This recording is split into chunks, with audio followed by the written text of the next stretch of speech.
একটা বোল নিয়ে নিয়েছি। এবার আমি টাটকা রুই মাছের মধ্যে লবণ হলুদ মাখিয়ে 5 মিনিট মতন রেখে দিয়েছিলাম, সেই মাছটা আমি নিয়ে নিয়েছি পুরোটা।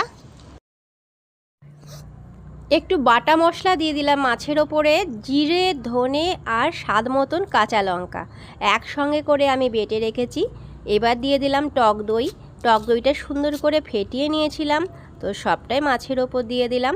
তোমরা ঝালটা ইচ্ছা মতন দিও।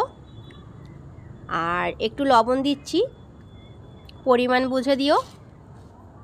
এইবার দেব পরিমাণ মতন আমি হলুদ। আমার হলুদ দেওয়া হয়ে গেল। এইবার আমি মশলাটা মাছের সঙ্গে মেখে নিচ্ছি, সুন্দর করে মেখে নেব।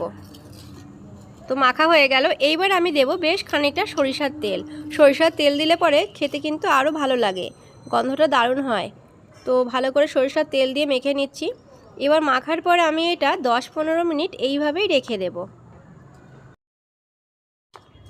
তো দেখো 10-15 মিনিট হয়ে গেছে, মাছটা আমি রেখে দিয়েছি এইভাবে।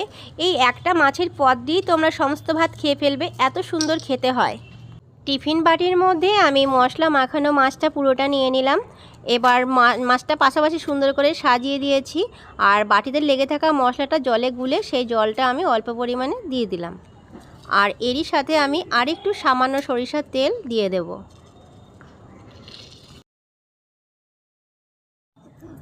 এইবার দেখো টিফিন কৌটো বা টিফিন বাটির ঢাকনাটা আমি আটকে নিলাম। কড়াইতে কিছুটা পরিমাণে জল ফুটতে আরম্ভ করেছে, তো জলটা ফুটিয়ে নিচ্ছি। এইবার আমি টিফিন বাটিটা কড়াইয়ে জলের ওপর দিয়ে দিচ্ছি। জলটাকে এমনভাবে নিতে হবে যেন কৌটোর ভেতর ঢুকে না যায়, তো সেইভাবেই আমি নিয়েছি, তোমরা দেখে বুঝতে পারছো। এবার ওপর দিয়ে ঢাকা দিয়ে দেবো যেন আমার রান্নাটা তাড়াতাড়ি হয়ে যায়, সেই কারণে। হয়ে গিয়েছে।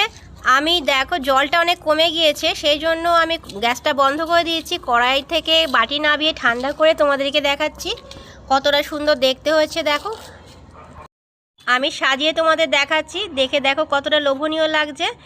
আর যদি ভালো লাগে আমার এই রেসিপিটা, তোমরা প্লিজ একটু বগলা কিচেনে গিয়ে বড় রেসিপিগুলো দেখে আসতে পারো। সেখানে অনেক রেসিপি দেওয়া রয়েছে চমৎকার চমৎকার, তোমাদের সকলে ভীষণ পছন্দ হবে আশা করছি।